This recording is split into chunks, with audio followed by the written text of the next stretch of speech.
Okay, today we're going to look at ionic formulas. I know that the PowerPoint actually says ionic nomenclature, but we're going to do the nomenclature tomorrow and just focus on the formulas today.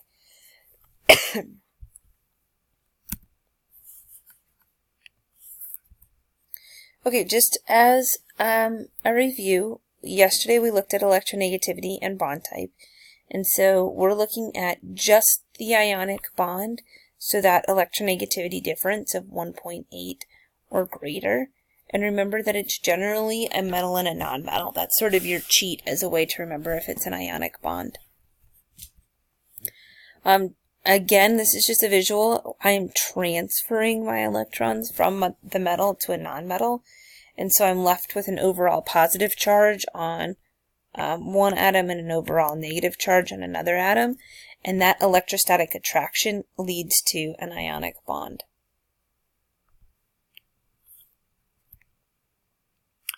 Okay, so just like I said, those two ions are attracted to each other. That opposites attract, called the electrostatic attraction. So we write those as a formula. So for instance, I have Na plus and Cl minus. When they're attracted to each other, we just write them as NaCl. The net charge on my ionic compound has to be 0. So that's the biggest thing that we're going to look at today is, if given the name of an ionic compound, what is its formula? So if we look at the basic charges on the periodic table, we've got the 1 plus column, 2 plus column, then we skip to 3 plus, and then 3 minus, 2 minus, and 1 minus, and 0. Our transition metals in the center here can have multiple charges. We'll look at that a little bit later in the PowerPoint. But everything that you see here, 1, 2, and then this is what's referred to as the triangle. And then I've got my -3, -2, -1. So those are the charges that you should have memorized. So here are some examples of ionic compounds. If I have Mg2 plus and Cl minus, that's going to give me magnesium chloride. I'm going to get sodium oxide and aluminum sulfide. Okay, and it shows here sort of how they become ions, by how they gain or lose electrons. But let's look at how they sort of form the ionic compound. Remember that our net charge has to equal 0.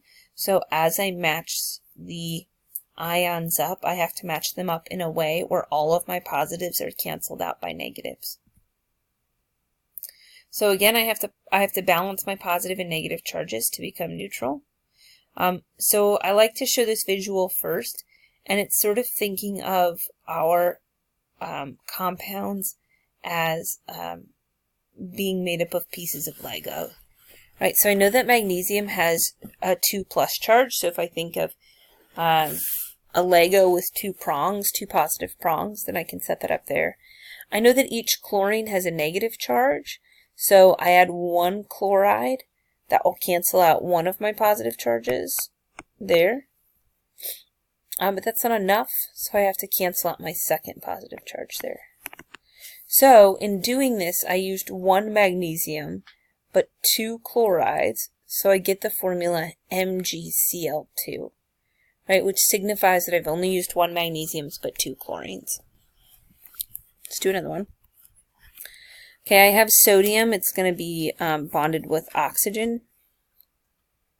I know that sodium, based off of its position on the periodic table, has a 1 positive charge, and I know that oxygen has a 2 negative charge. So if I think of oxygen as a 2 negative Lego, I've got 1 sodium cancels out one of those charges, so I have to add another sodium to cancel out that other charge on the oxygen.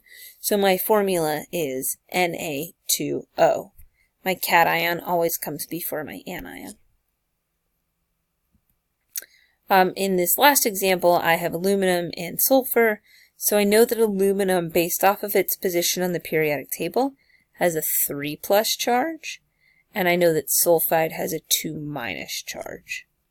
Right, so my positives and negatives cancel out there, But I have to cancel out that third positive for aluminum. I cannot just add an extra electron. I have to add a whole nother sulfide. Okay, so now I cancel out that positive, but now I have an extra negative. So in order to cancel out that negative, I have to add a whole nother aluminum. Right, so they cancel there. Well, now I have two positives, and that gets canceled out by these two negatives. Okay, so my formula becomes Al2, because I've only used two aluminums, S3, 1, 2, 3. Al2S3. Okay. So there is a simpler method of doing this than to do the sort of the Lego example that I just showed you, and that's the crisscross and simplify method. And I only teach you this after showing you the other method because I want you to understand why this works. So if we use our same three compounds here, if I have magnesium and chlorine, what I can do is circle my charges and cross them down. Right, so I take my 2 and it comes down, and I take my 1 because my negative is a 1 negative, circle cross, and I get MgCl2. I'm bringing those numbers down and across. Right, same thing here. If I circle cross, then my formula becomes Na2O. Same deal here, circle cross, and I get Al2S3. And if you go back and look at the examples from the previous page, you will see that this matches up with the examples that we looked at. But again, I only show you this after I've shown you the other method because I want you to understand why this works. You do need to simplify. So if I have Ca2 plus and S2 minus, right, that leaves me with Ca2S2, but both of those are divisible by 2, so it simplifies to CaS. Or I just like to say if your charges are the same, just squish them. Don't worry about crossing them. Alright, so here is some practice for you. Go ahead and write the formulas out, and then just check with a neighbor when you are done.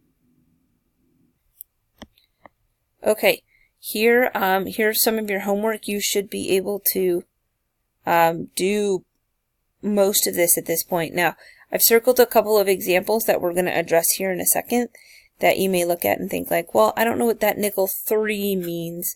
We'll talk about that in just a moment. So first let's talk about polyatomic ions. So you should have picked up a list of polyatomic ions. If you are in honors, I expect you to memorize them. If you are in standard, I do not. But let's talk about how they show up in your formulas. They are covalently bonded groups of atoms that have a charge. That's really important. That's a test question. Okay?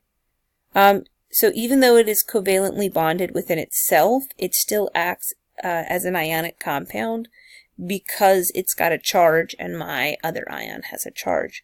So it's still that electrostatic attraction. Here are your examples. There are several examples on your list of common ions.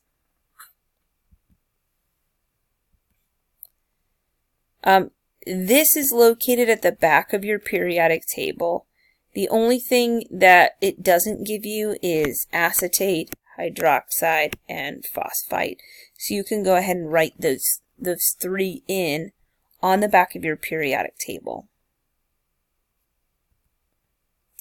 So parentheses and subscripts and polyatomic ions. This is really important. So because it is a covalently bonded group of atoms, it's really important that you distinguish that it is polyatomic by placing the ion in parentheses if you have multiples of the polyatomic. So here's an example. If I have aluminum sulfate, I know that aluminum has a 3+ charge and sulfate has a 2- charge. So I circle cross. Easy part here, I say Al2. But I don't change this to SO3. I have 3 sulfates, so I have to put the whole sulfate in parentheses and put the 3 on the outside. So that's signifying that I have 3 sulfates. Okay. If you have more than one polyatomic ion, so if I bring a number down and it goes on the outside of a polyatomic ion, I have to have parentheses. So here are some more for you to try, and then check with a neighbor. So the last thing we're going to look at is the transition metals. So transition metals give you a hint in their name as to what their charge is. Transition metals can have multiple oxidation states or multiple charges. So we denote that with a Roman numeral. So iron 2 has a 2+ charge. Iron 3 has a 3+ charge. Okay, so that makes writing its formulas very simple. Let's give an example here before we say we're done. So if I have iron 2 chloride, I would say Fe2 plus with a Cl minus. Right, so my formula becomes FeCl2. Right, that's my iron 2 versus my iron 3 chloride, Fe3 plus with a Cl1 negative. Circle cross, and I get FeCl3. So we signify whether or not it's iron 2 or iron 3 because FeCl2 and FeCl3 are not the same chemical and don't have the same properties. Okay? Alright, that's it. I will see you guys tomorrow, so hang on to any questions that you may have.